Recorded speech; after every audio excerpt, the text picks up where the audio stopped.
Share ખાનનો ડર દરેક પર છવાઈ ગયો. એવું લાગતું હતું કે બધા પ્રાણીઓ ફક્ત પોતાનો જીવ બચાવવા માટે જ જીવતા હતા. એક દિવસ જ્યારે હરણ અને હરણી ઘાસ ખાઈ રહ્યા હતા ત્યારે શેરખાન ત્યાં આવ્યો અને કહ્યું, તમે જમવા જઈ રહ્યા છો? તેને જોઈને બંને ડરી ગયા. હા શેરખાન, આપણે થોડું ખાઈશું અને થોડું બાળકો માટે લઈશું તેવું તેણે કહ્યું. હરણ અને હરણી ડરી ગયા.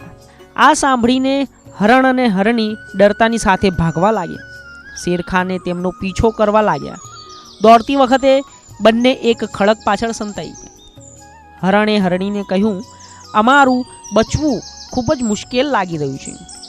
હરણે હરણીને કહ્યું, તું ભાગી જા, હું શેરખાનને રોકીશ.